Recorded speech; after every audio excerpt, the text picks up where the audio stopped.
ഹരി ഓം. ദശകം 73 ഭഗവാന്റെ മധുരായാത്ര. ശ്ലോകം 1. നിശമയ്യ തവാധയാനവാർത്താം ഭൃശമാർത്താ പശുപാലബാലികാസ്താഃ കിമിദം കഥം നുതീമാഃ സമവേദാ പരിദേവിതാന്യകുർവൻ.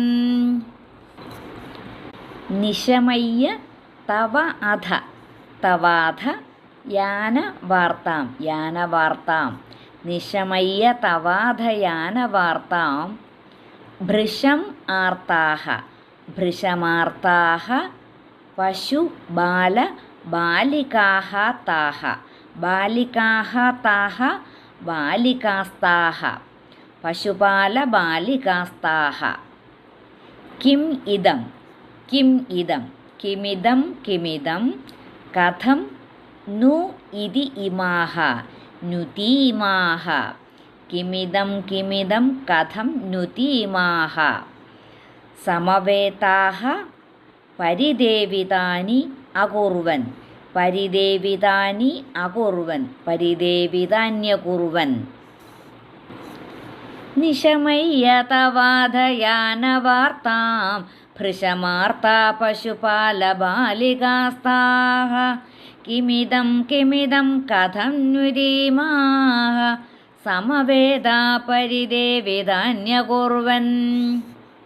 അപ്പോൾ നമ്മൾ കഴിഞ്ഞ ദശകത്തിൽ എന്താണ് പറഞ്ഞു നിർത്തിയത്?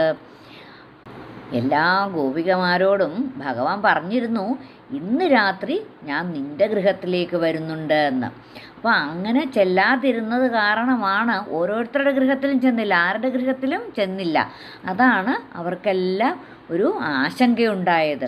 എന്നുവെച്ചാൽ അവർ പറയുകയാണല്ലോ, വഞ്ചകനായിട്ടുള്ള കൃഷ്ണൻ ചന്ദ്രയുടെ ഗൃഹത്തിലാണോ, അതോ ചന്ദ്രഭഗയുടെ ഗൃഹത്തിലാണോ, അതോ രാധയുടെ ഗൃഹത്തിലാണോ, മിത്രവിന്ദയുടെ ഗൃഹത്തിലാണോ പോയിരിക്കുന്നത്, അവിടെയാണോ പാർത്ത് വിളമ്പിക്കുന്നത് എന്നൊക്കെ. ഈ ദശകത്തിൽ ഭഗവാന്റെ മധുരാപുര യാത്രയാണ് പറയുന്നത്. ശ്ലോകം 1 അന്വയവും അർത്ഥവും. അഥ തവ യാനവാർത്താം നിശമയ്യ താഃ പശുപാലബാലികാഃ ഭൃശം ആർത്താഃ ഇമാഃ സമവേതാഃ സത്യഃ ഇദം കിം കഥം നു ഇതി പരിദേവിതാനി അകുർവൻ.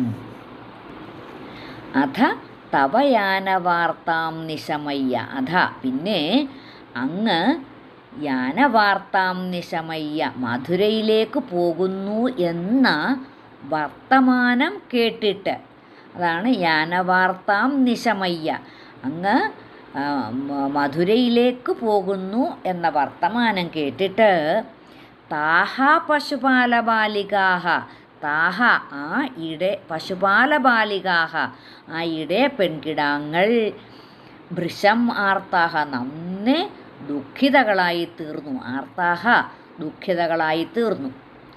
ഇമാഹ സമവേതാഹ സത്യഃ ഇമാഹ എന്നിട്ട് ഇവരെല്ലാം ഒരിടത്ത് ഒന്നിച്ചുകൂടി. സമവേതാഹ എന്ന് വെച്ചാൽ ഒന്നിച്ചുകൂടി. ഈ പെണ്ണുങ്ങളെല്ലാം കൂടെ ഒരിടത്ത് ഒന്നിച്ചുകൂടും. അങ്ങനെ ഒന്നിച്ചു കൂടിയിട്ട് ഇദം കിം കഥം നുയിതി എന്നുവെച്ചാൽ ഇദം കിം ഇതെന്ത് കഥന്നു ഇതി ഇത് എങ്ങനെ വന്നുകൂടി എന്നിങ്ങനെ. എന്ന് വെച്ചാൽ കൃഷ്ണൻ മധുരയിലേക്ക് പോകുന്നു എന്ന് പറഞ്ഞത് എങ്ങനെ സംഭവിച്ചു? അതെന്താണ് അങ്ങനെ തീരുമാനിക്കാനായിട്ടുള്ള കാരണം? എന്താണ് ഇവിടെ സംഭവിച്ചത്? പരിദേവിതാനി അകുർവൻ എന്നിങ്ങനെ ആവലാദികൾ പറഞ്ഞു.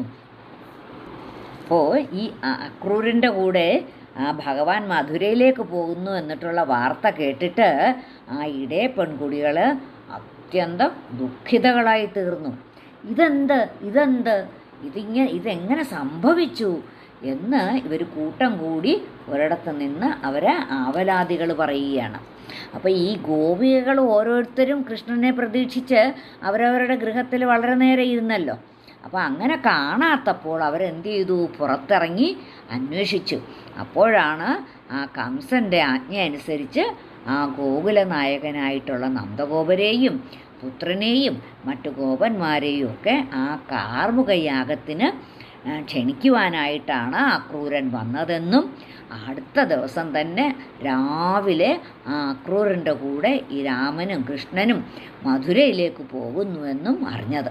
അപ്പോൾ അവർക്ക് എന്താണ് അപ്പോൾ ഉണ്ടായ അവസ്ഥ? ഒരു അമൃതപാനം ചെയ്തിരിക്കെ തന്നെ ആ ഒരു വിഷപാനവും അവർക്ക് വിധിച്ചിരിക്കുന്നു എന്നാണ് അവർ പറയുന്നത്. അവർക്ക് ആ ഒരു അവസ്ഥയായിരുന്നു. കൃഷ്ണനുമായിട്ടുള്ള ഒത്തുള്ള ആ ഒരു ജീവിതം അവർക്ക് അമൃതപാനം ചെയ്തിരിക്കുന്ന പോലെ ആയിരുന്നു.